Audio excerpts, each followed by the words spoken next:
금요 샤bat 예배 11번째 시간 저희들 떡상에 대해서 좀 배우겠습니다. 본문의 말씀은 출애굽기 25장 23절에서 30절 말씀이고요. 레위기 24장 5절에서 9절 말씀입니다. 본문 먼저 읽겠습니다. 출애굽기 25장 23절에서 30절 말씀에는요. 너는 조각목으로 상을 만들되 길이는 2규빗, 너비는 1규빗, 높이는 1규빗 반이 되게 하고 순금으로 싸고 주위에 금테를 두르고 그 주위에 손바닥 넓이만한 턱을 만들고 그 턱 주위에 금으로 테를 만들고 그것을 위하여 금고리 넷을 만들어 그 네 발 위 네 모퉁이에 갈되 턱 곁에 붙이라. 이는 상을 맬 꾀체를 꿰을 것이며 또 조각목으로 그 채를 만들고 금으로 싸라. 상을 이것으로 맬 것이니라. 너는 대접과 숟가락과 병과 붓는 잔을 만들되 순금으로 만들며 상 위에 진설병을 두어 항상 내 앞에 있게 할지니라. 레위기 말씀입니다. 24장 5절에서 9절 말씀. 너는 고운 가루를 가져다가 떡 12개를 굽되 각 덩이를 10분의 2 에바로 하여 여호와 앞 순결한 상 위에 두고 상 위에 두 줄로 한 줄에 6씩 진설하고 너는 또 정결한 유향을 그 각 줄 위에 두어 기념물로 여호와께 화제를 삼을 것이며 안식일마다 이 떡을 여호와 앞에 항상 진설할지니 이는 이스라엘을 자손을 위한 것이요 영원한 언약이니라. 이 떡은 아론과 그의 자손에게 들리고 그들은 그것을 거룩한 곳에서 먹을지니 이는 여호와의 화제 중 그에게 돌리는 것으로서 지극히 거룩함이니라. 이는 영원한 규례니라. 아멘. 예, 저희가 지난번에 계속 나갔었던 본문처럼 성소 안으로 들어오면은 제일 처음에 저희가 뭘 다뤘죠? 저희가 등잔대를 다뤘었습니다. 그리고 두 번째 저희가 이 그림에서 보는 것처럼 성소 안에 들어오면 정면에는 향로가 있고요. 왼쪽에는 하나님의 금촛대, 등잔대가 있습니다. 그리고 그 맞은편에는 오늘 우리가 배우는 떡상이 있는 것을 여러분 보실 수가 있습니다. 이 떡상에 지금 떡이 올라와 있는 건 아니죠. 보니까 여기 떡상에는 지금 떡이 올라와 있지 않습니다만 여기에다가 이렇게 6줄씩 올려서 합니다. 오늘 여러분이 보시는 이것처럼 또 양쪽으로 사방으로는 금으로 만든 거가 있겠죠. 여기를 저희들이 보시면 됩니다. 자, 이거가 이제 저희들이 보게 된다면 이렇게 되어 있을 겁니다. 그래서 이 떡상이 지금 5개만 보이는 것처럼 보이지만 밑에 하나가 더 있습니다. 그래서 총 6개씩 하고 그 위에는 유향의 기름이 거기 있습니다. 그래서 하나님께서 명령하신 대로 떡상의 모양을 만들되 여기에 한 뼘 정도 되는 높이의 턱을 만들게 했어요. 여기에 있는 물건들이 밖으로 떨어지지 않게 이렇게 상만 만들어 놓은 것이 아니라 테이블 위에 테두리를 분명히 해서 그 안에 있는 내용물들이 보존될 수 있도록 그렇게 하셨다는 것을 보게 되고요. 또 이렇게 여기 유향 기름통이 통도 있고요. 여기 밑에 보면은 또 아까도 말했듯이 여러 가지 또 다른 기구들이 있습니다. 자, 모양은 이렇게 보셨죠? 그럼 떡상의 구성은 어떻게 되어 있을까? 그랬습니다. 크기는요, 가로 2규빗, 세로 1규빗, 높이 1규빗 반 정도 되는 높이입니다. 그러니까 이게 굉장히 높거나 저희가 서서 뭔가 일을 집행할 만큼 이렇게 제가 쓰는 이 강대상의 높이만큼 안 됩니다. 세로가 1규빗이면 얼마큼 되겠습니까? 1규빗이, 여기서부터 여기까지가 1규빗이잖아요? 이 팔꿈치에서부터 가운데 손가락 끝에까지가 1규빗입니다. 그러니까 가로, 세로가 1규빗, 2규빗 정도 되는 그러한 사이즈면 그렇게 높은 게 아니죠. 그리고 높이도 1규빗 반 정도 되는 것이라면 이게 높은 위치에 올라와 있지 않습니다. 그러면 사람이 이것을 다루려면 어떻게 될까요? 사람이 여기에 떡을 진설하고 거기에서 일을 하려면 어떻게 해야 될까요? 수그려야 되죠. 예. 그래서 어떠한 세상에 어떤 데는요, 문 들어가는 엔트런스 도어를 작게 만들어 놓는답니다. 높이를 굉장히 낮게. 예, 그래서 왜 그렇게 사람들 들어다니는 게 불편하게 했는가라고 물어보니까 이 방에 들어오려면 겸손해지라고 그렇게 문을 낮게 만들었답니다. 예, 왜 이렇게 낮게 만드는지. 예. 그래서 물론 의미가 있겠죠. 하지만 하나님께서 이렇게 사이즈는 크게 만들지 않았다는 것을 좀 눈여겨보길 바랍니다. 재료는요, 여기도 마찬가지입니다. 조각목을 금으로 쌌습니다. 하나님께서 중요하게 금물을 사용하실 때에는 놋을 사용하시건 금을 사용하시건 하나님이 사용하실 때에 조각목을 꼭 사용한 거를 여러분 보실 수 있어요. 그 말은 뭡니까? 조각목은 누구라고 그랬어요? 예, 우리입니다, 우리. 이 조각목은 하나님의 성전, 여기는 성막이지만 성전을 질 때는요, 백향목으로 져요. 백향목은 어디서 갖고 옵니까? 이스라엘 땅에도 백향목이 있겠죠. 그러나 레바논에 있는 백향목이 더 가치가 나가고 훌륭한 거기 때문에 그 레바논 지역 근처에 나와 있는 나무들과 거기에서 데리고 오는 목공들과 석공들을 데리고 하나님의 성전, 솔로몬의 성전을 졌습니다. 그 사전 준비 작업을 다윗이 했었죠. 그래서 조각목을 금으로 싸서 일했다는 것은 우리같이 의미가 없고 가치가 나가지 않은 우리에게 금을 입히셔서 가장 가치 있는 것으로 사용하셨다는 것을 얘기해 주고 있습니다. 이게 하나님의 일이에요. 우리 한 사람 한 사람, 물론 우리가 가진 지위와 우리가 가지고 있는 실력들 가지고 사회에서 목에 힘 좀 주고 살 수 있을 거예요. 내가 가지고 있는 물질로 목에 힘 좀 주고 살 수 있을 거예요. 그런데 우리가 죽는다, 우리가 이 세상에 산다, 정말로 가치 있을까요? 내가 하나 죽어도요, 뭐 어디 대단하게 뉴스에 나오거나 그러지 않더라고요. 그죠? 그런 우리를 금을 싸서 가장 가치 있는 것으로 바꿔놓으시는 분이 하나님이십니다. 자, 모양은 어떻다고요? 12덩이의 떡을 6개씩 두 줄로 나란히 놨습니다. 이거를 진설병이라고 불러요. 떡 위에 유향잔을 각 하나씩 2개씩을 이렇게 놨습니다. 그래서 여기 있는 이 유향잔에 있는 것을 가지고 나중에 제사장들이 뭐 떡을 밖으로 갈 때에 그걸 가지고 또 먹기도 하고 그렇습니다. 떡상 위에는요, 대접 숟가락, 유향병 등 보조 기구들이 거기 상 위에는 있습니다. 떡상에 있는 떡은요, 매 안식일마다 새로운 것으로 바꾸어 놨답니다. 그래서 지난 떡은 성막 안에서 제사장들이 나누어 먹었습니다. 그래서 성소에서 일하는 분은 그 아침에 들어가서 그 금잔대에 있는 그 등잔대에 있는 촛불과 거기에 기름을 붓고 하는 일들을 하시는 분도 계시고 향로의 향과 재를 갈고 하는 분도 계실 거고 떡상에 가서 일주일에 한 번씩 떡을 가는 일들을 하시는 분도 계실 거고 여러분이 들어가셔서 일을 하실 거예요. 그렇기 때문에 그 순번을 맡아서 들어가신 분들이 거기에서 그냥 떡만 갈고 나오는 게 아니라 나머지 떡을 가지고 나오지 않습니다. 이 성소 안에서 바깥으로 반출하지 않아요. 그 안에서 이 떡을 다 소진하고 나오는 겁니다. 새 떡이 들어가잖아요. 그러면은 일주일마다 안식일 때마다 바꿔놓지 않습니까? 그러면은 바꿔서 나오는 떡을 먹습니다. 일주일 동안 떡이 어떻게 버틸까요? 예. 자, 일주일 동안 이 떡이 탈무드에 보면은 어떻게 됐냐면 이 떡이 일주일간 따뜻함을 잃지 않았답니다. 예, 기적 같은 일이 벌어지죠. 빵을 만들어 놓는데 빵을요, 그냥 빚어서 만들어 놓은 게 아니라 철판 위에다가 구워가지고 만들라고 그랬거든요. 그런데 이 떡이 뜨거우며 가시지 않고 계속 일주일간 유지됐답니다. 그러니까 우리는 성막을 보건 성전을 보건 하나님의 기적 같은 일들을 많이 경험하게 됩니다.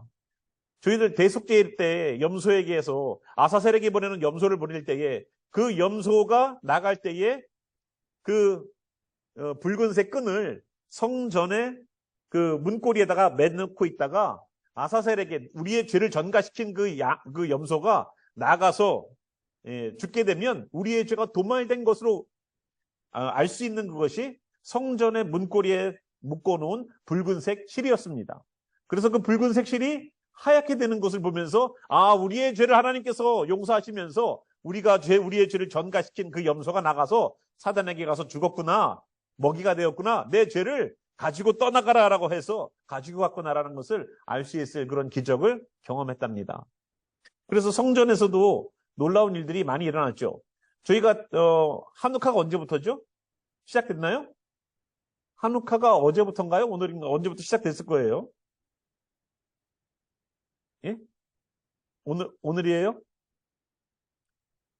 예. 한우카도 어디에서 있었던 기적입니까?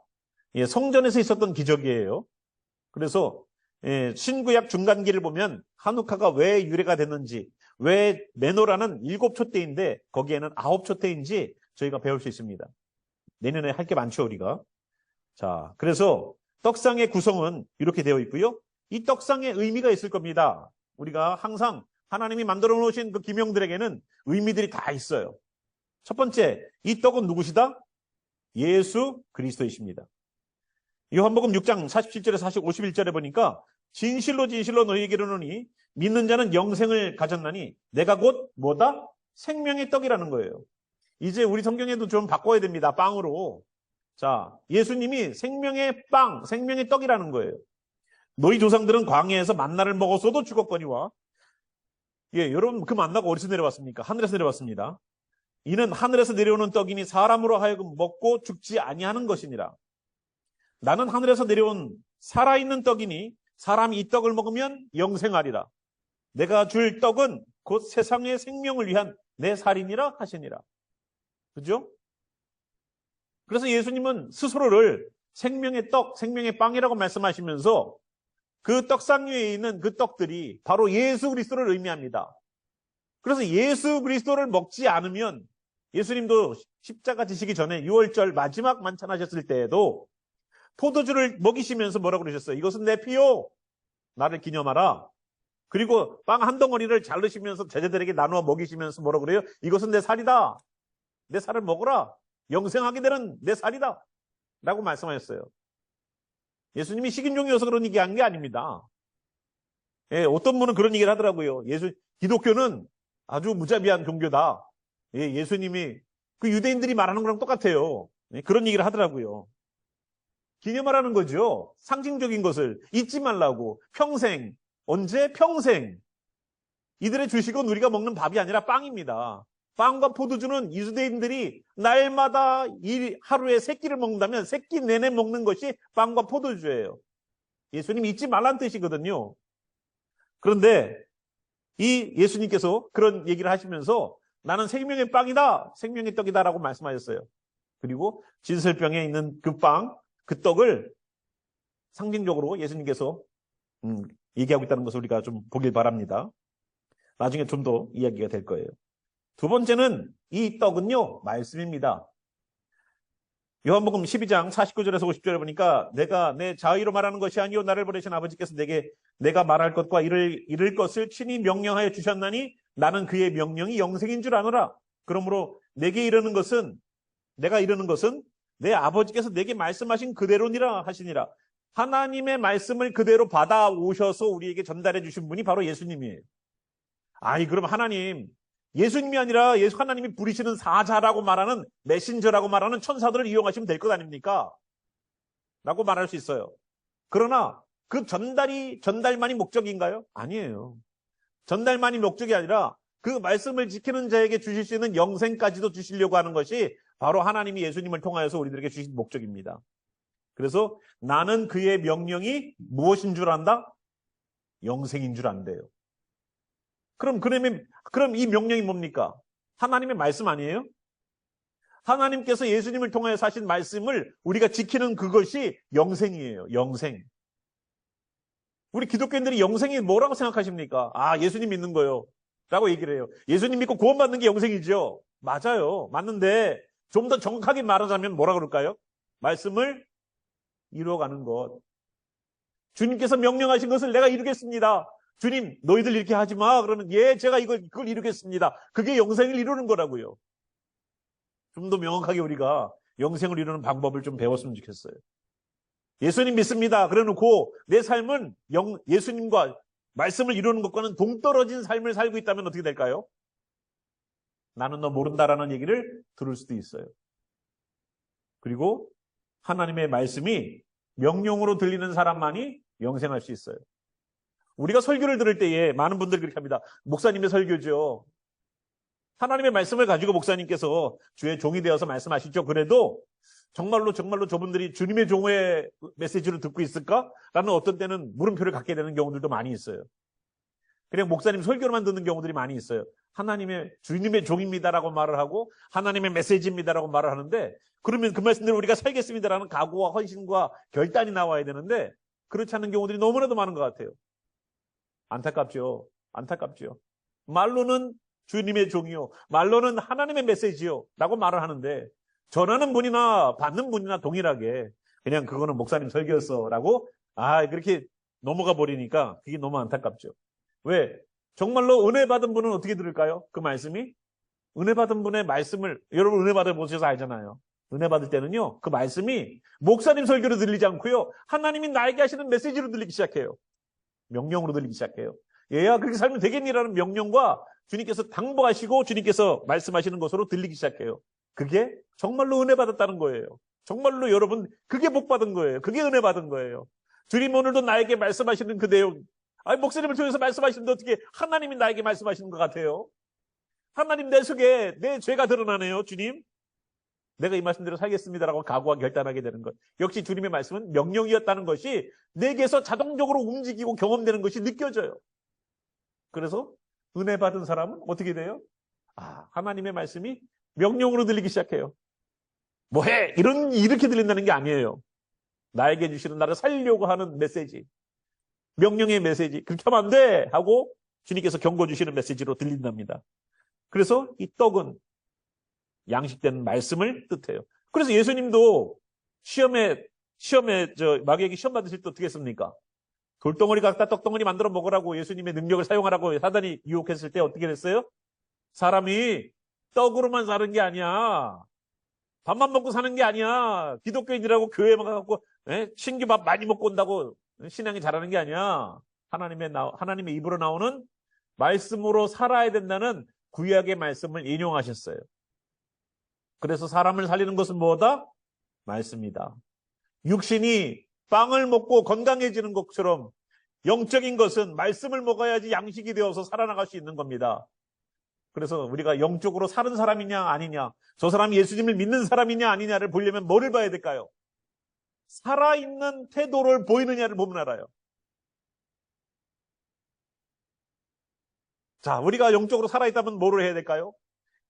양식을 공급해야 될 거예요. 양식을 공급하기 위해서 말씀을 먹고 말씀을 묵상하고 말씀을 정말로 생명처럼 붙잡을 거예요. 그거 안 먹으면 죽는 줄 알고. 또 우리의 호흡이라고 말하는 기도. 여러분 숨을 얼마만큼 오래 참으실 수 있으세요?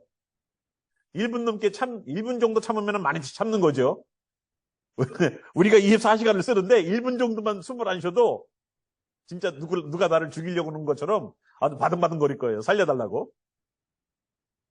그런데 우리의 호흡이라고 말하는 기도가 끊어졌는데도 전혀 나는 받아당하지 않고 있다.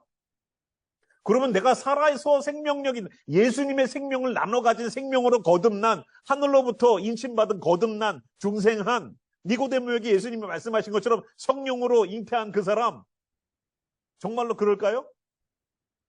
기도를 안 해도 나는 오늘 살아가는 데는 문제가 없고, 말씀을 안 봐도, 말씀을 묵상하지 않아도 내가 사는 데는 전혀 나는 받아당하지 않는다라는 것은 무슨 말일까요? 안 태어났다는 거예요. 아직 내가 태어나지 않았다는 거예요. 내가 구원을 받았습니까? 안 받았습니까를 물어보지 마세요. 우리 스스로가 점검해 보면 아는 거예요. 내 스스로가 숨을 쉬고 있는가? 내 스스로가 양식을 먹고 있는가? 그래서 이 떡은 양식된 말씀을 뜻해요. 영적인 양식은 말씀이에요. 말씀을 공급해야지만 그 말씀이 나를 움직이는 거예요. 그 전까지만 해도 내 혼적인 작용으로 나라에서 가르쳐주는 도덕과 윤리를 배움으로써, 부모님이 가르쳐준 도덕과 윤리를 배움으로써 혼적인 부분에다가 잔뜩 자료를 넣어놨어요. 그래서 그 자료를 가지고 남들 거 훔치지 않고 살고 착하게 살고 선하게 살았었어요. 혼적으로 열심히 착하게 살아서 이 사람은 법 없이도 사는 사람으로 살았어요. 그런데 영이 태어나고 나니까, 예수님을 영접하고 영이 태어나고 나니까 어때요? 그전에는 죄가 아니었다라고 생각하는 그것마저도, 내가 손으로 짓는 죄는 안 졌을지 모르지만 마음으로는 수십 번 죽였다 살렸다 하는 사람의 미움처럼 우리 속에서는 아직도 죄가 꿈틀거린다는 것을, 영이 살아나니까 이것이 죄다라는 것을 알기 시작해요. 그래서 나는 죄인입니다라고 나오는 거예요. 지금까지 아무리 착하게 살았을지라도 다른 사람 한 번도 해코지한 적도 없고 손가락질한 적도 없고 때린 적도 없어도 마음속으로는 수십 번 죽였다 살렸다 했다면 우리는 죄인이라는 거예요. 그리고 영이 살아나니까 관점이 바뀌어버리고 태도가 바뀌어버려요. 그래서 그 문제 놓고서 살려고, 내가 영적으로 살아났으니까 그 영적으로 살아난 내가 나를 살리려고 해결하는 걸 하는 거예요. 너 이거 죄 들고 있으면 너는 죽어. 불덩어리를 들고서 어떻게 살 수 있으리요? 살기 위해서 회개하고 살기 위해서 몸부림치는 작업들을 하는 거예요. 그래서 결국은 영적으로 살아난 우리는 양식된 말씀, 영의 양식인 말씀을 먹고 영적인 도덕과 윤리로 바뀌어지고 영적인 기준으로 바뀌어서 기도하는 사람, 말씀 보는 사람으로 바뀌어요. 그리고 찬양하는 사람, 내가 기분 좋을 때만 했던 찬양이 이제는 기분 좋을 때만이 아니라 주님께 영광 돌리는 그 귀한 자리를 놓치지 않기 위해서 오늘도 찬양 자리에 씁니다. 그게 살아난 사람, 정말로 구원받은 사람의 증거예요. 증거. 그래서 내가 살아났는지 안 살아났는지, 내가 구원받았는지 안 받았는지, 내가 인격적으로 주님을 만난 것 같은데 라고 생각하면서 정말로 내가 주님을 만난 사람인가 라고 한번 점검을 해본다면 우리가 살아있으면 해야 되는 것들을 영적으로도 하고 있는가를 점검해 보시길 바라요. 그래서 떡상을 그 안에다 놓는 거예요. 하나님이 기억하라고. 성령의 불 밝혀주셔서 떡상에 있는 양식으로 힘을 얻으라고. 그래서 주님의 떡은 말씀이에요. 말씀. 우리 세 번째, 이 떡을 우리가 뭐라고 불러요? 진설병이라고 불러요. 진설병. 그런데 이거를 조금 더 의미 있게 좀 볼까요? 이 진설병을 히브리 말로 레헴파님이라고 부릅니다. 레헴파님. 그런데 이 레헴은 빵이에요. 벳레헴. 들어보셨죠? 여기 앞에다가 벳레헴하고 베트하고 붙이면 베트가 무슨 뜻입니까? 집이란 뜻이에요. 벳레헴 하면은 빵집이 되는 거예요. 쉽죠? 자, 그래서 이 레헴은 빵, 파님이란 뜻은 얼굴이란 뜻이에요. 그러니까 얼굴처럼 둥근 빵을 의미하기도 하고요. 얼굴 앞에 내놓는 빵이라는 뜻이에요. 그래서 이 진설병은 하나님의 얼굴 앞에 하나님의 면전에 드리는 빵이라는 의미예요. 레헴파님. 그러니까 우리가 진설병 하는데 진설병이 무슨 뜻이지? 모르셨지만 지금 아시겠죠? 하나님 앞에 드리는 빵이라는 거예요. 하나님께서 말씀하신 양식이 여기 있습니다. 라고 드리는 거예요. 이거를 뭘로 만들었을까요? 예? 밀가루요? 좀 바삭함을 유지하기 위해서 감자 전분도 좀 넣고 크리스피하게 만나로 만들었죠. 광해 가운데니까. 자, 네 번째, 12개의 빵은 12지파를 상징합니다. 그래서 6개씩 낳지 않습니까? 그래서 이 6개씩 낳던 이 빵은 한 지파씩을, 6지파씩 뜻하기도 하고요. 신약과 구약이 짝이 맞는다는 것을 상징적으로 보여주기도 해요. 왜? 말씀이라고 그랬으니까. 그래서 구약과 신약, 하나님의 말씀에는 구약과 신약이 짝이 맞지 않는 것이 없다라는 말씀도 여러분 아시지 않습니까? 그 말씀처럼 똑같이 하나님께서 구약에 상징적으로 말씀하시는 것이 신약에는 분명히 있다는 거예요. 그래서 우리가 성막이든 성전이든 무엇을 상징한다고요? 예수님을 상징을 해요. 그러니까 구약에서 있던 이야기가 신약에 와서 예수님이 사역하시고 예수님이 보여주신 모습들을 통해서 그림자는 성막이고 실체는 예수님이구나 라는 것을 발견할 수 있는 겁니다. 그 성막이 사라진 게 아니에요. 왜냐? 예수님 오실 때 말씀이 육신되어 우리 가운데에 tabernacled, 우리 가운데에 거하시니, 말씀이 육신되어 우리 가운데 거하시니 무슨 뜻입니까? 숲꽃, 천막을 치셨다, 성막을 치셨다 이런 뜻입니다. 그러니까 말씀이 성막이 구약에는 이제 성막이 성전이 없어진 게 아니라 어디에 있다고요? 이제 예수님에게 있는 거예요. 그러니까 예수님을 믿으면 뭐가 들어와요? 여기에 예수님만 들어오는 거 아니라 성전이 들어오는 거예요. 그래서 너희가 성령에 절인 것과 라는 말이 이해가 되시는 거죠. 이어지죠. 그래서 12지파를 상징해서 모든 12지파가 하나님께서 구원 얻으실 양식을 공급받고 하나님께서 공급하신다는 것을 얘기해 주고 있습니다. 자, 우리 떡의 특징을 보겠습니다. 첫 번째, 진설병은 고운 가루로 만들었습니다. 거친 가루가 아니라 아주 고운 가루를 만들었어요. 이 고운 가루가 만낙가루를 만들었겠죠. 자, 너는 고운 가루를 가져다가 떡 12개를 굽되 각 동이를 10분의 2 에바로 하여서 만들으라고 말씀하셨습니다. 고운 가루라는, 이 곱게 가루를 만들려면 어떻게 될까요? 여러분, 이 곱게 가루를 만들기 위한 재료가 이거 뭐라고요? 만나라고 그랬죠. 만나를 여러분 성경에서 뭐라고 표현해 놓고 있습니까? 성경에서 갓씨 같다. 예, 그래서 뭐 요만한 어떤 갓씨 같기도 하고, 예, 그런 어떠한 것이 내려서 아주 그냥 하늘에서 내려서 이렇게 쌓이는 것처럼 얘기하고 있지 않습니까? 성경에? 그래서 이걸 갖다가요, 고운 가루를 만들기 위해서는 빻는 작업을 해야 되는 거예요. 계속 빻는 작업을 해서 아주 곱게 만들어내는 작업들을 해야 되는 겁니다. 그죠? 그래서 고운 가루를 만들었다는 것은 찌음바되어서 만들어지는 것처럼 그 말씀은요, 곱씹어져야지만 만들어질 수 있어요. 저희가 큐티방을 계속 저희들이 클래스를 열지 않습니까? 근데 큐티를 하시면서 제가 성도님들 노트를 가끔씩 봐요. 큐티 노트를. 근데 어떤 분은 1번부터 5번까지의 그 퀘션이 있는데 1번부터 3번까지는 블랭크로 남겨놓고 4번, 5번만 하시는 분이 계시고요. 어떤 분은 1, 2, 3번을 하시는데 4, 5번은 남겨두시는 분이 계세요. 왜 그렇게 하시는지는 잘 모르겠어요. 그런데 1, 2, 3번은 성경 안에 있으니까 또 다시 답을 갖다가 쓰기에 시간이 촉박하신 것인지 하기가 귀찮으신 것인지 답이 여기 있으니까 그냥 언더라인만 거기다 해놓으신 건지 몰라도 저는요, 꼭 여러분들이 쓰라는 것을 권장해 드립니다.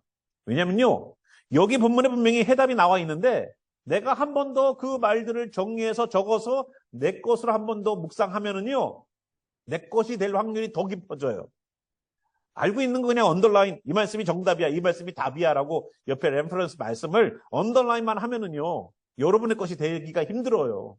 왜? 성경에 그냥 그대로 놨으니까.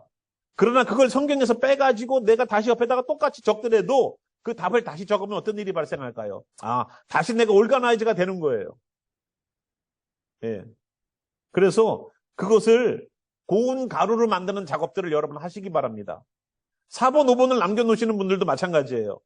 답은 알고 있지만 내가 묵상하는 것에 대하여서 좀 더 시간을 갖고서 하나님 이 말씀에 대한 하나님께서 나에게 원하시는 것이 무엇입니까를 적어놓지 않으면 우리의 말씀을 알아가는 인포메이션은 얻을 수 있지만 내 삶을 변화되는 데에는 한계가 분명히 있을 겁니다. 그래서 여러분 1번부터 5번까지의 답을 다 적으시는 것을 저는 강력하게 말씀을 드려요. 예, 그래서 여러분의 것으로 만드시기 바랍니다. 자, 두 번째 저희들이 진설병은 누가 먹었냐면요, 제사장들이 그때 성소에 사역을 하러 들어간 제사장들이 같이 나누어 먹었습니다. 레위기 24장 9절 보니까 이 떡은 아론과 그의 자손들에게 돌리고 그들은 그것을 거룩한 곳에서, 어디가 거룩해요? 성소 안이 거룩해요. 거기서 먹을지니 이는 여호와의 화제 중 그에게 돌리는 것으로서 지극히 거룩함이니라. 지극히 거룩하기 때문에 성소 밖을 나와서는 안 돼요. 왜냐? 그곳은 거룩한 곳이기 때문에. 거룩한 곳에 있는 것은 다 거룩한 곳이에요. 거룩한 곳에 안에 있는 것은 다 거룩한 거라고요. 그 의미가 나는 떡상이 아니야. 나는 떡상에 있는 작은 종지야. 나는 떡상이 아니라 떡상에 있는 숟가락이지. 나는 등잔대에 있는 등잔은 아니야. 그러나 등잔대에 그 심지를 바르게 하는 집게야. 나는 그 집게의 끝에 있는 그 뜨거운 불을 견뎌야 되는 끝이야. 그런 어떤 자리에서 우리가 사역하는 형제와 자매들이 계실 거예요. 그래도 그 안에 있는 모든 것은 다 뭐라고요? 거룩하다. 거룩하다. 내가 만약에 이 교회에 와서, 지금 우리 교회는 미국 교회에 있기 때문에 청소를 한다거나 화장실 청소를 한다거나 그런 걸 하지 않습니다. 다른 분들이 다 맡아서 해주세요. 우리는 그냥 의자만 치우고 갈 뿐이에요. 그런데 만약에 우리의 교회가 생긴다면 우리는요, 하나부터 10개까지 우리가 다 해야 돼요. 청소도, 백큐움도, 정리도, 화장실 청소도, 쓰레기 버리는 것도 다 우리가 해야 돼요. 그럼에도 불구하고 만약에 그런 일을 할 때에, 나는 왜 화장실이야? 학교 다닐 때도 화장실, 지금도 화장실. 화장실을 벗어나지 못하네. 그렇게 불평하실 거예요? 아니에요. 그 안에 들어와 있으면 다 뭐라고요? 거룩하다. 하나님이 거룩하다고 말씀하시는데 왜 나는 이거밖에 안 돼? 왜 나는 교회 목사님은 왜 나는 이렇게 홀대하지? 세상에 나가면 나는 이런 사람인데 말이야. 교회 와서는 내가 이거 뭐 똥방맹이 들고서 내가 청소하고 있어야 돼?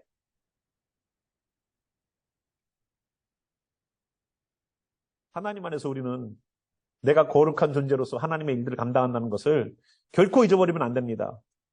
그래서 제사장들 보고 그 빵 하나라도 그 성소 바깥을 나가서 먹지 말라고 그랬어요.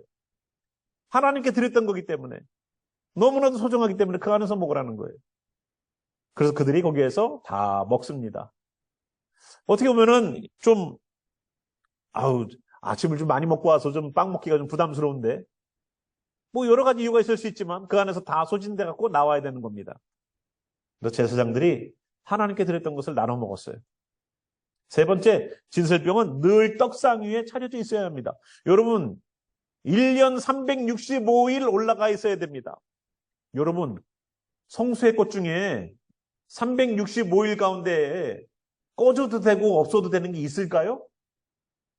한번 생각해 보세요. 번제단부터 봅시다. 번제단의 불, 제사 드릴 때만 켜놓을까요? 아니면 계속 불씨가 남겨지게 해놓을까요? 불씨가 계속 살아서 하나님께서 주신 그 불을 꺼트리면 안 돼요. 그럼 그 뒤에 있는 물두멍은 어때요? 제사장들이 짐승을 잡느라고 온 옷이건 얼굴이건 튀었던 그 피를 씻고 닦는 그 자리, 그 물두멍의 물은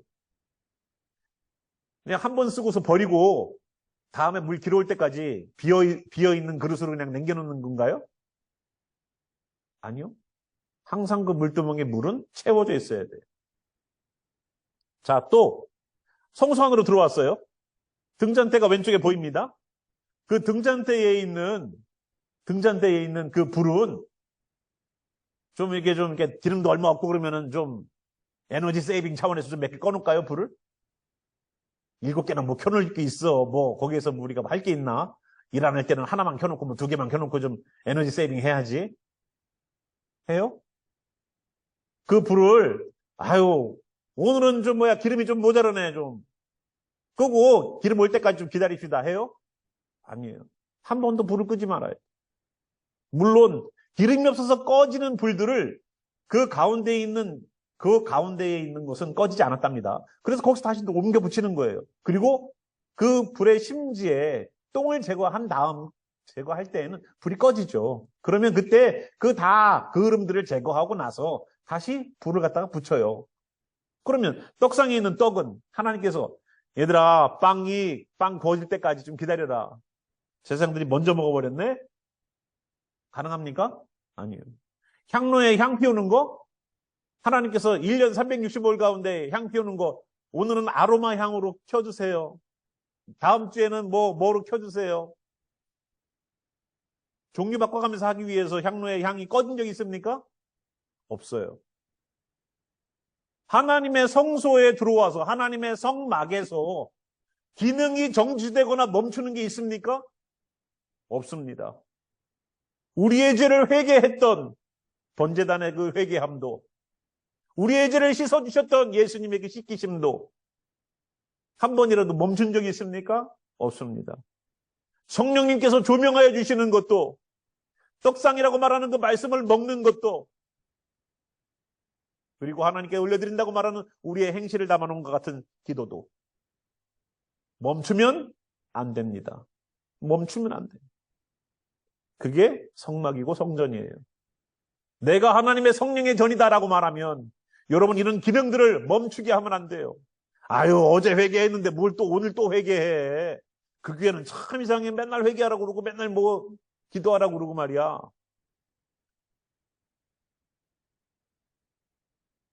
기도도 조용히 하면 좋은데 그렇게 그냥 외치라고 기도하라고.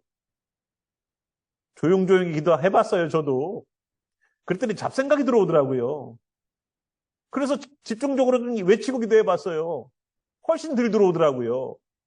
제가 기도하는 거를 제가 들으면서 주님께 집중했어요. 그러니까 사단이 틈을 못 하더라고요. 그래서 부르짖기를 저는 여러분들이 소망합니다. 제사장은 그래서 늘 진설병은 하나님의 떡상 위에다가 차려놔서 말씀의 공급이 끊어지는 틈을 두면 안 되는 것을 얘기해 주고 있어요.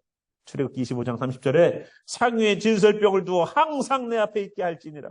항상 365일 일주일에 한 번씩 가지고 올라가도 하나님 내리면서 올리고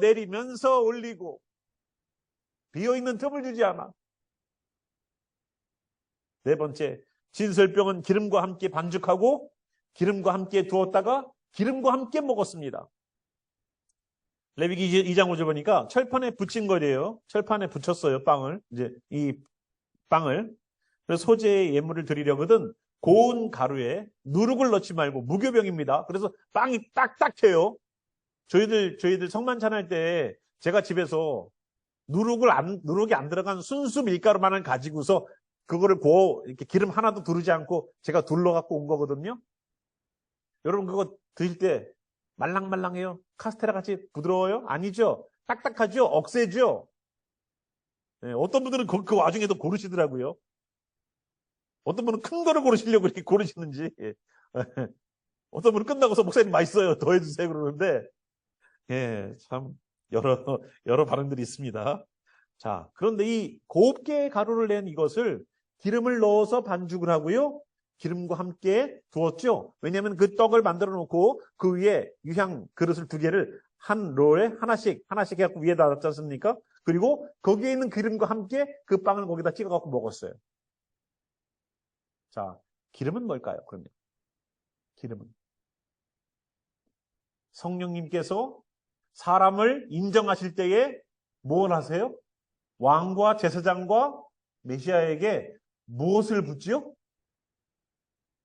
기름을 부었어요. 기름을. 어떤 분들도 그냥 성령 하니까 불 내갖고 불을 부으면 안 돼요. 죽어요. 기름을 부었단 말이에요. 제사장이니까 기름을 부어준 거예요. 왕을 임명할 때도 기름을 부어줘요. 메시아 하나님께서 기름 부은 종. 그래서 그리스도라는 뜻은 무슨 뜻이라고요?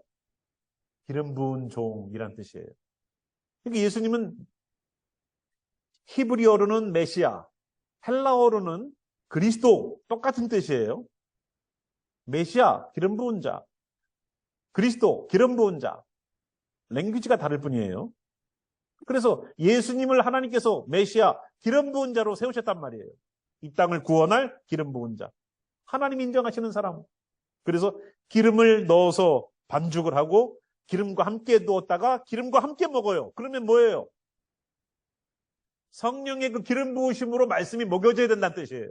말씀은 뭐와 함께 먹어라? 성령과 함께 먹어라. 말씀은 성령과 함께 먹어야지만 효과가 나타나요. 그리고 우리 큐티할 때도 여러분 말씀 매일마다 큐티하시지만 말씀을 뭐로 먹어야 돼요? 숙제로 먹어야죠. 숙제, 그죠? 오늘도 또 벌써 하루까지 났네, 또. 숙제로 먹어야지 맛있죠. 5분 만에 끝나는 큐티. 아니에요.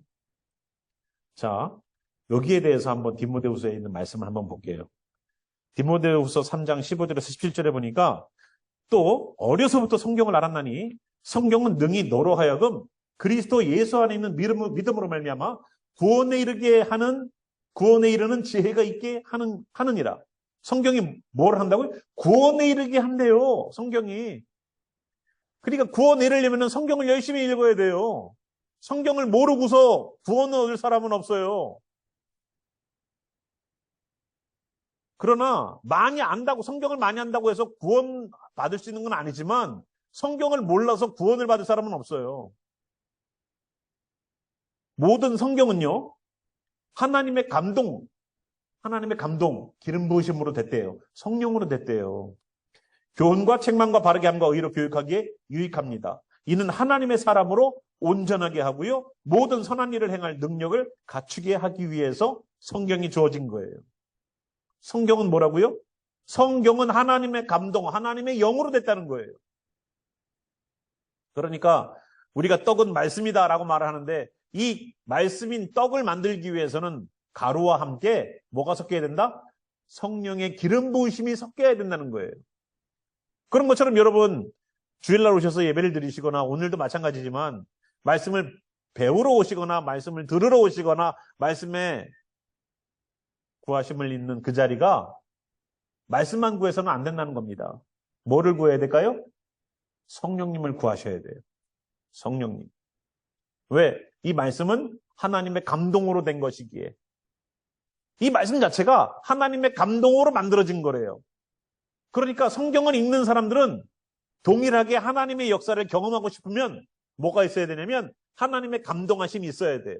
미역 얘기 제가 말씀 많이 드리잖아요. 미역이 물속에 있을 때만 흐느흐느하지 그거를 우리에게 전달하기 위해서 햇빛에 말리면은요 얼마나 까실거립니까?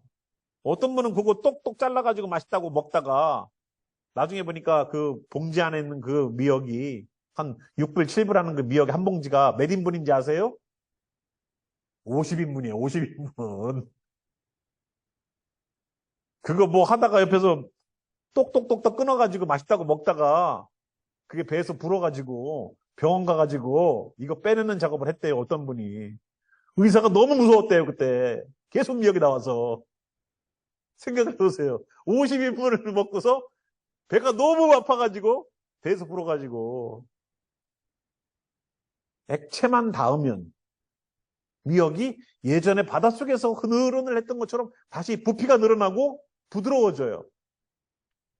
성경도 똑같아요. 하나님의 역사하심과 하나님의 능력의 현장들이 그때의 뜨거움과 열기가 다 글씨로만 묘사가 되니까 글로만 묘사가 되니까 드라이돼진 거예요. 그 드라이돼진 것을 다시 똑같이 나도 하나님 이런 역사가 경험되기를 소망합니다. 그러면 어떻게 될까요? 똑같아요. 성령님께 충만한 바 되어서 읽으면 되는 거예요. 그러면 그때의 현장의 역사가 우리에게서도 일어나는 거예요.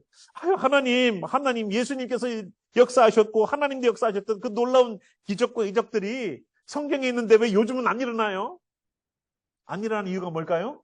하나님이 예전 하나님이랑 지금이랑 다른 하나님이라 그래요? 예전 하나님은 막 능력을 부어주신 하나님이고 요즘 하나님은 두고 보자 하는 하나님이에요? 지난번에 우리 히브리서 배우면서 예수님에 대해서 얘기했지 않습니까? 예수님은 어떻다고요? 예전이나 지금이나 미래나 똑같은 동일하신 분이라고 말씀했지 않습니까? 성경에.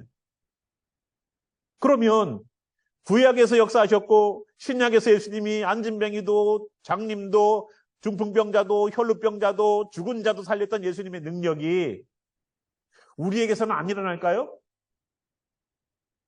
아니요. 우리가 정말로 주님의 영에 충만한 바 되면 그것이 믿어지고 믿어지는 사람들에게 기도할 때 역사가 현장에서 일어나는 겁니다. 그거를 구약에 있었던 이야기, 성령이 충만했었던 초대교회의 이야기로 한정시켜버리는 목사님들이 계세요. 그거는 하나님의 역사는 끝났다라고 말을 하시면 하나님은 더 이상 존재하지 않는다. 그때 2000년 전에 죽었다라고 말하는 거랑 똑같아요. 하나님은 영원하신 분이에요. 하나님의 능력은 줄어들지 않았어요. 하나님은 과거에는 얘기하시고 지금은 침묵하시는 분이 아니에요. 그래서 오늘도 여러분 신구약 중간기를 보면 하나님이 성경이라는 것을 만들어내지 못할 만큼 아무런 말씀을 안 하셨지만 하나님이 역사가 멈췄던 건 아니에요.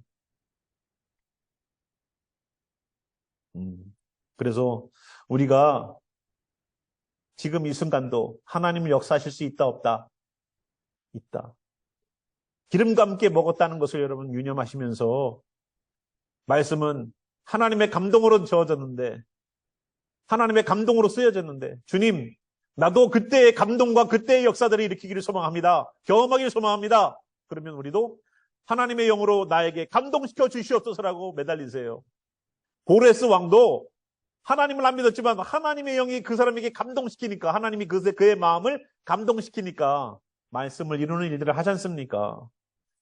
우리 또한 말씀을 이루기 위해서도 말씀을 집행하기 위해서도 말씀을 오늘도 따르기 위해서도 주님 주의 영을 부어 주시옵소서라고 우리가 기도하고 나가야 됩니다.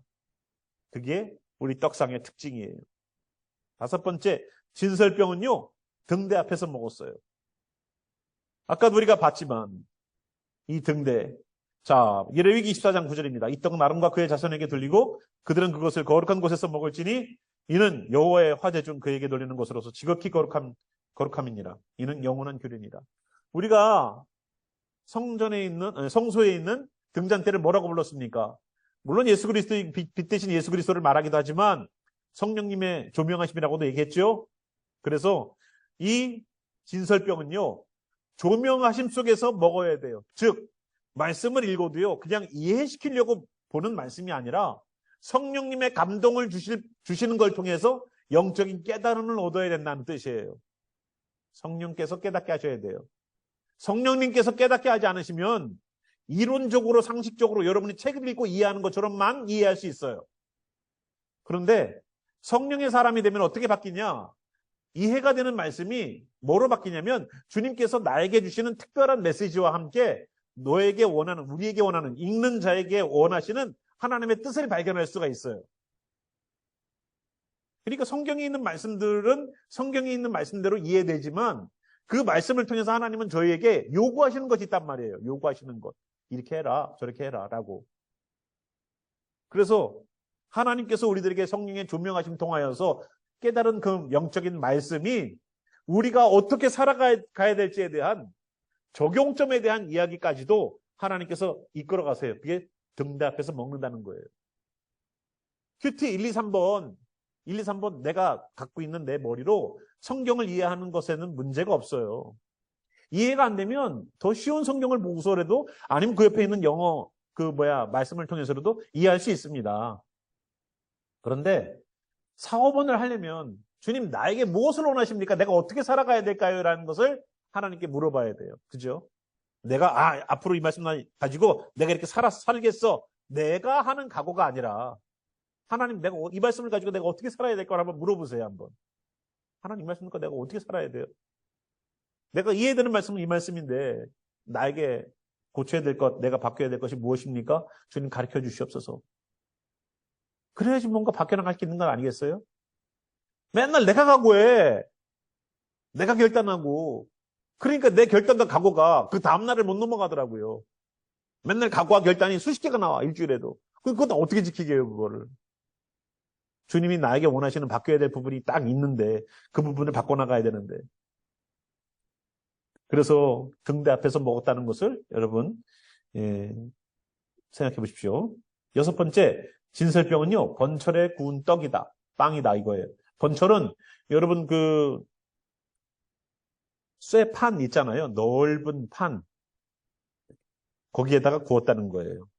예. 그러니까 밑에 불이 올라오는 것이 직화로다가 불에 닿아서 구워지는 빵이 아니라 넓은 철판을 두고서 그 위에다가 빵을 넣고 겉대는 겁니다.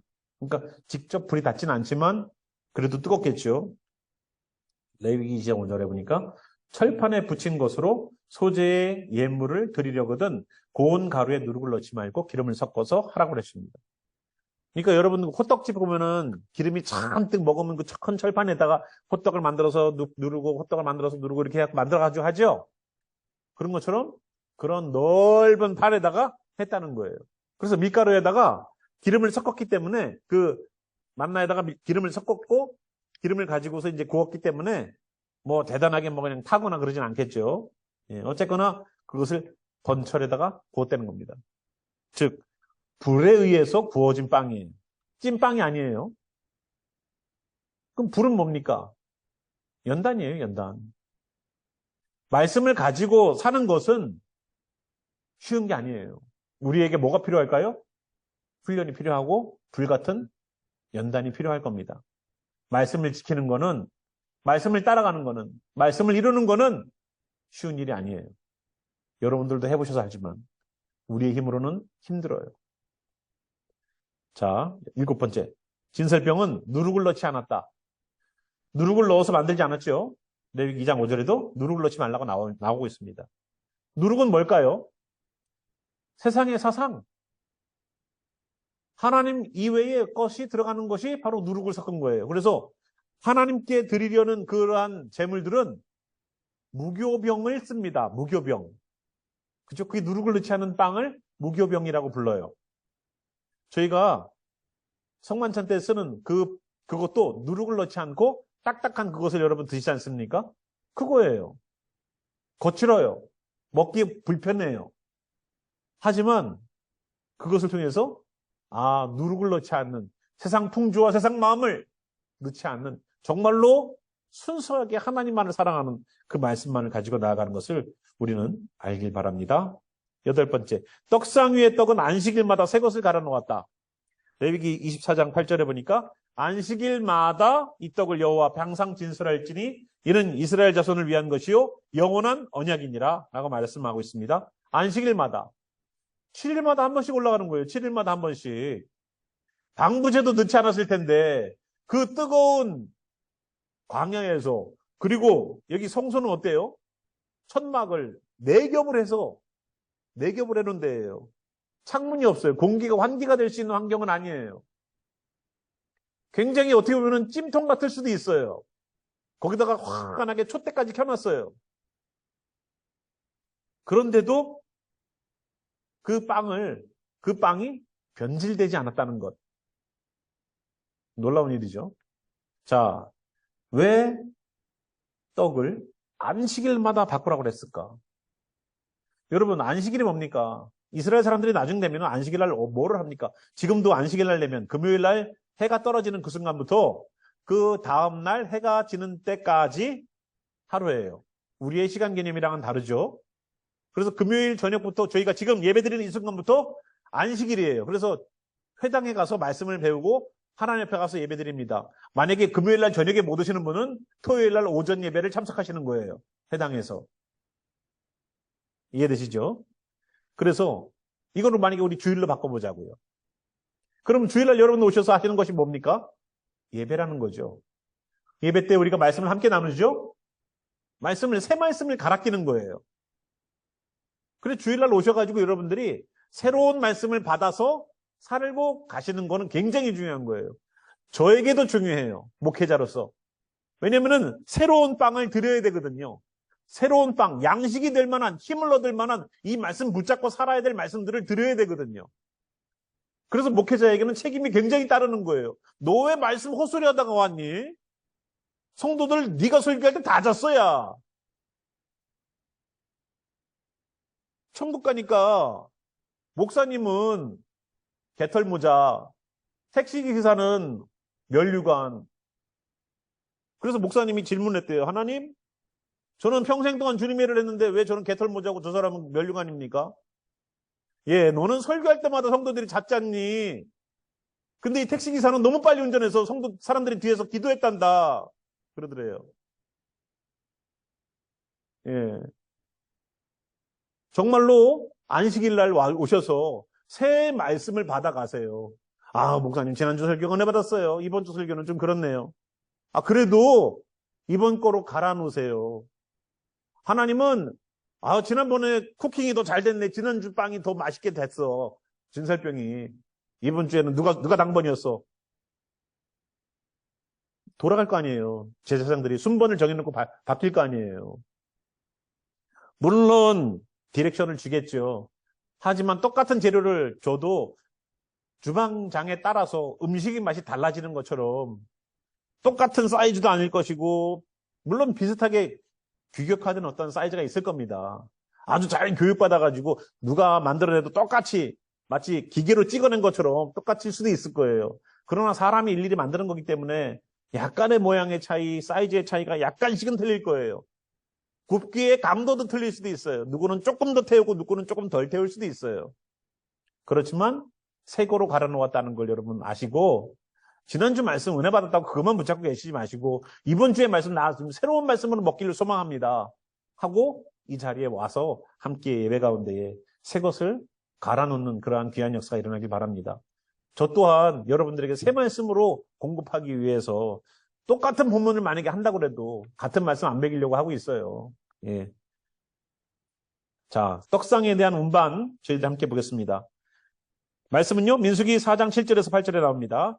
진설병의 상에 청색 보자기를 펴고 대접들과 숟가락들과 주발들과 붓는 잔들을 그 위에 두고 또 항상 진설하는 떡을 그 위에 두고 홍색 보자기를 그 위에 펴고 그것을 해달의 가죽 덮개로 덮은 후에 그 채를 깨고 가려는 거예요. 첫 번째가 뭐라고요? 떡상에 청색 보자기를 폈다는 거예요. 청색 보자기가 무슨 뜻입니까? 청색은 무슨 뜻이라고 그랬죠? 생명이라는 뜻이었었어요. 생명. 두 번째, 청색 보자기에 진설병을 놓고요. 그 위에 홍색 보자기를 덮었답니다. 진설병은 떡상 위에 항상 있어야 돼요? 말아야 돼요? 있으라고 그랬죠? 365일.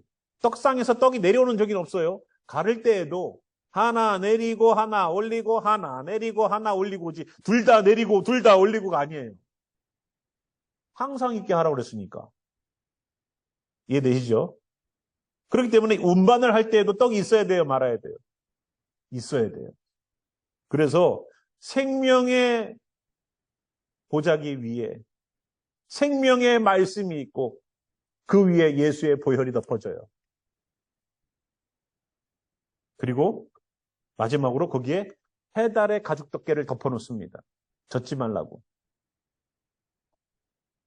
이 말은 뭐예요? 생명과 말씀과 예수님의 보혈이 세 가지가 연결되어 있다는 거예요. 생각해보세요. 우리가 생명을 얻기를 소망하죠? 오늘도 생명 얻은 자로 살아야지 생명의 나라로 갈 것 아닙니까? 만약에 여러분들이 금붕어를 키우고 있었다고 치자고요. 금붕어를 키우고 있는데 이사를 오게 됐어요. 언제부터 키웠냐면은 한 2년 전부터 키웠던 금붕어가 있다고 치자고요. 그전에는 요만했는데 지금은 보니까 붕어가 아니라 잉어처럼 돼 있어요. 그래도 그 말은 무슨 뜻이에요? 내가 2년간 단 한 번도 얘를 죽인 일이 없이 물도 잘 갈아주고 먹을 것도 잘 주고 했다는 의미죠. 내가 이걸 2년간 키웠습니다라는 뜻은 단 한 번도 얘를 죽인 일이 없습니다라는 뜻이에요. 그죠? 그런 것처럼 하나님의 생명을 얻는 이 말씀을 계속 공급하는 그것도 예수님의 보혈에 의해서 계속 내가 씻긴 바 되어서 지금까지 오고 있다는 떡상에서 떡을 내리는 것을 하나님이 원치 않으셨던 것처럼 하나님의 말씀이 우리에게 계속 공급되어야지 생명이 보장된다는 거예요. 생명 공급이. 내가 오늘 살고 있다라는 뜻은 뭐예요? 오늘까지 여러분 심장이 멈추지 않았다는 거예요. 평생. 어머니 뱃속에서 아이의 심장 뛰는 소리를 여러분 들을 수 있죠. 요즘은 의학이 발달돼서 아기의 심장 소리를 들을 수 있어요. 팍 이렇게 뭐를 갖다 대갖고 하니까 밖에서 헤드폰을 딱 끼고 들으니까 아기가 하더라고요. 들리세요, 금방? 나만 들렸나? 그죠? 들리죠? 얼마나 놀랐는지. 야, 살아있구나. 살아있구나. 아직 그냥 이거 눈, 코, 입 다 그냥 디벨롭이 안 됐을지라도 살아있구나. 심장만 뛰어도 살아있구나. 우리는 알 수가 있었어요. 그때부터 뛰었던 심장이 지금까지 뛰는 거예요. 중간에, 야, 좀 피곤하지 않나? 오늘 너무 무리해서 힘들었어. 심장이. 야, 오늘 얼마나 그냥 운동을 하는지. 주인들 피곤해서 자기는 잠을 자는데 나도 좀 쉬어야 되겠다고 같이 자자. 그런 적이 없어요. 하나님의 떡이 계속 공급되어야지 생명이 보장되는 거예요. 떡상에서 떡을 내리지라는 하나님이. 왜? 우리 살리려고. 심장을 멈추게 안 하는 거예요. 뭘로? 예수님의 보혈로. 예수님의 보혈로 우리를 살려놓는 거예요. 계속. 말씀으로 공급하시고 예수의 보혈로 씻기셔서 생명을 계속 연장시켜 놓는 거예요. 지금까지. 그렇게 운반할 때에도 우리의 생명에 관한 떡상에서 떡을 내리지 않습니다. 그리고 그거를 채를 꿰어서 어깨로 메고 날랐습니다. 사람들이 어깨에다 메어서 날랐어요. 말씀을 운반하는 것은 때로는 힘든 일이고 끌고 가면 좋은데 바퀴 달아가지고 끌고 가면 좋은데 메고 갔어요. 이 땅에 닿지 않게. 더러운 먼지에 닿지 않게. 떨어지는 비에 닿지 않게. 그걸 덮으면서 그 가운데서도 그 가운데 떡상에서 떡을 내리지 않았어요. 떡상에서 떡을 내리지 않았어요. 그래서 그것을 옮겼습니다.